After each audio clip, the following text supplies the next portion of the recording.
Today we're looking at multiplying polynomials. Today we're going to be looking at using boxes for area models to help us multiply.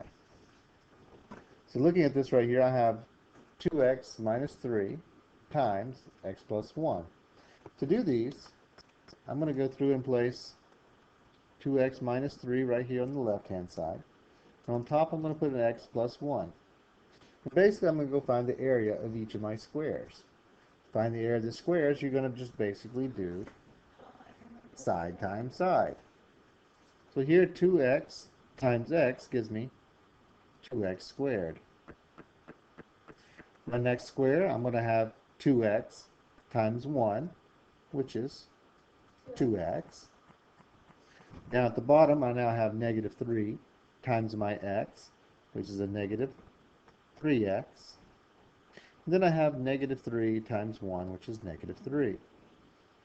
I now go through and I rewrite the problem, all the little boxes here, so I have 2x squared.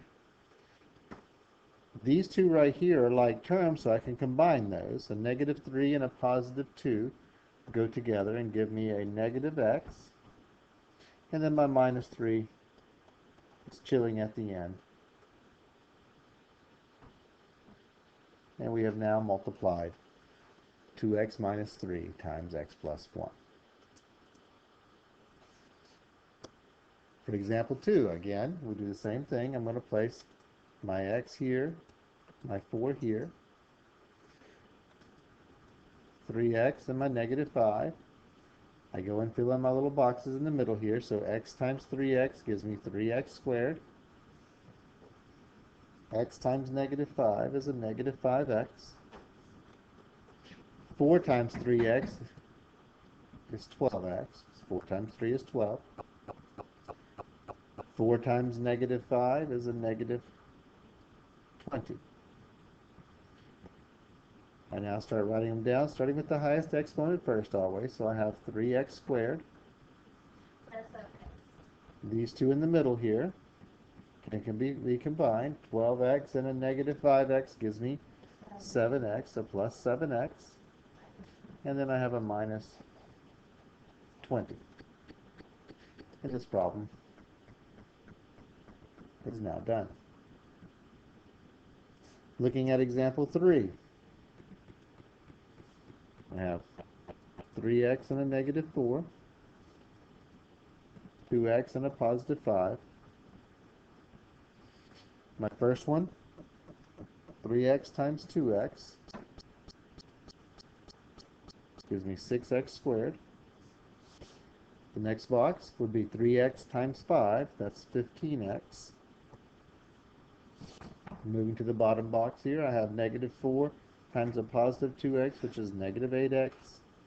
And negative 4 times 5 is a negative 20. I now go through and write my problem out, starting with my highest exponent term, 6x squared. The terms in the middle here can be combined. Negative 8 and positive 15 gives me a 7x. And I got a minus 20 chilling at the end. And this one's done. Looking at example 4.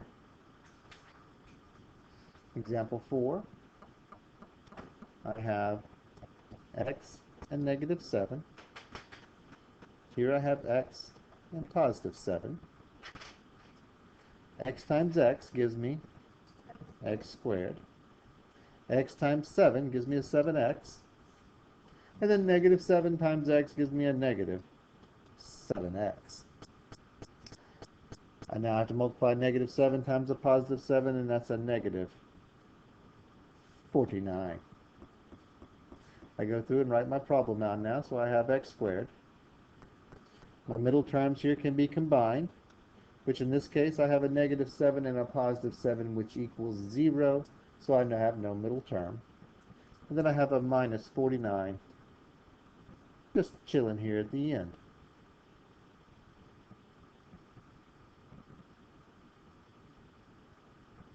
Now in example 5, I have 3x minus 4, and that is to be squared.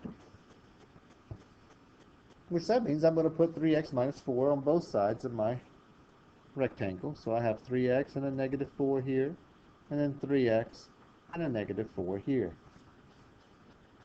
Well, 3x times 3x is 9x squared. 3x times a negative 4 is a negative 12x. Negative 4 times a positive 3x gives me a negative 12x. And the negative 4 times negative 4 is 16. We go through and start writing our answer out. So I have 9x squared. I always start with the highest exponent. Then I have to go and combine my like terms. Negative 12 and negative 12 give me a negative 24x. And then a plus 16 just chilling here at the end. Oh, I didn't realize it was negative. So these things here is completed.